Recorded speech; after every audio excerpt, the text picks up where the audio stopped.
You're watching Shalom World News. I'm Rory McLennan coming to you from Glasgow, Scotland. Here are the latest headlines from around the world.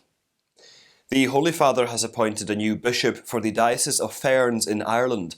On June the 11th, the Solemnity of the Sacred Heart of Jesus, Father Ger Nash of the Diocese of Killaloe was announced as the new shepherd of Ferns in Southeastern Ireland.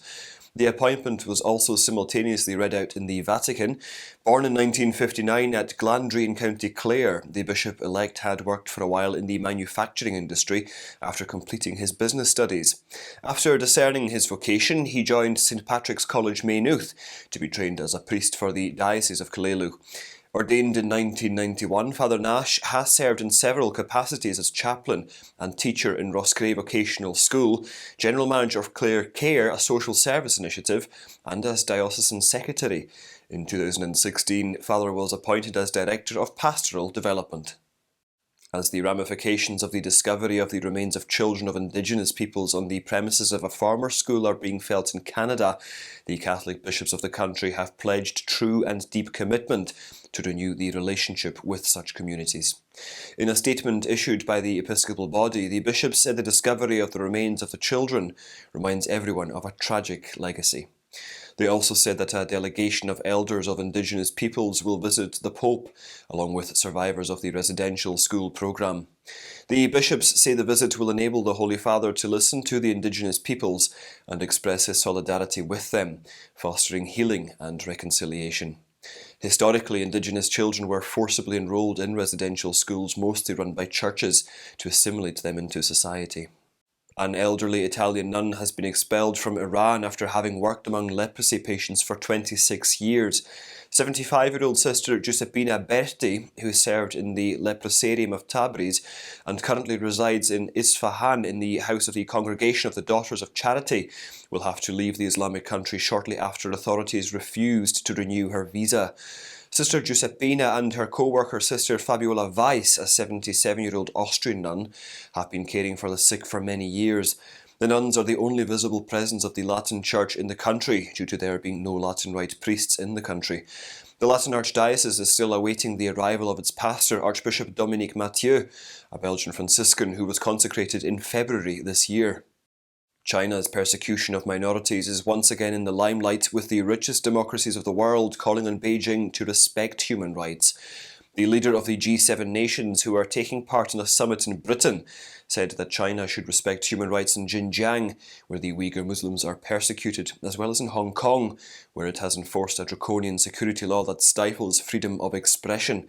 The Communist government of China has come under fire in the West over alleged rights violations in Xinjiang, where tens of thousands of Muslims are forcibly interred in re-education camps, where they are subjected to sterilization, sexual abuse and forced labor. Leaders of G7 nations also urged China to restore autonomy in Hong Kong.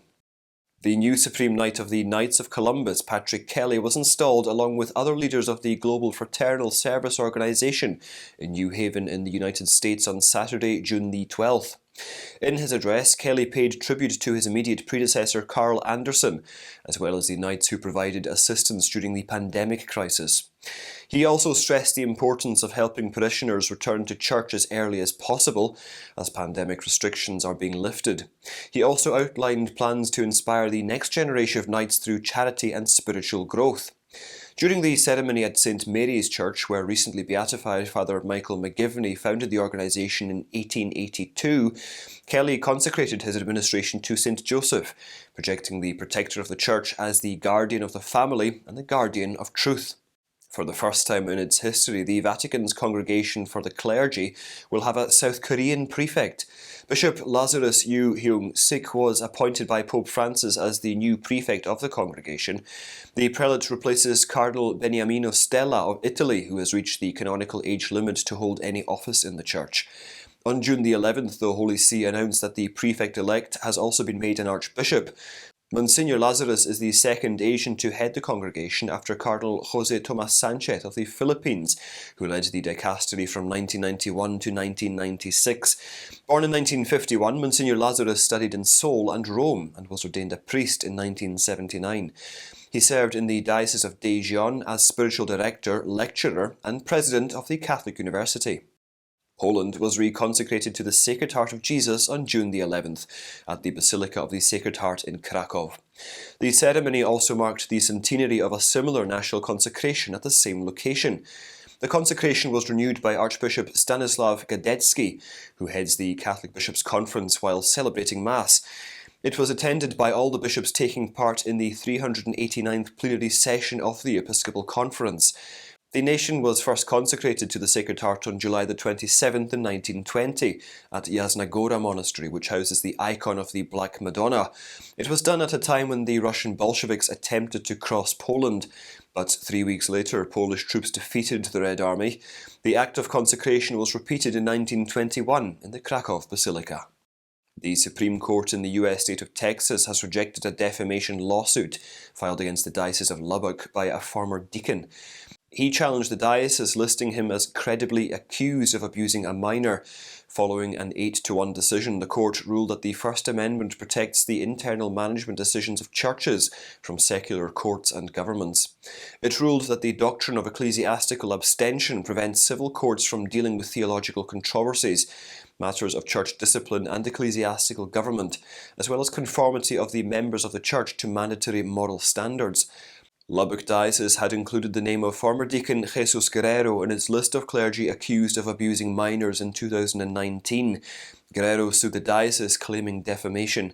While a lower state court ruled against the diocese, a state appeals court refrained from overturning it. And those are your latest headlines. Do join us again tomorrow. In the meantime, you can visit swnews.org for more updates. Shalom.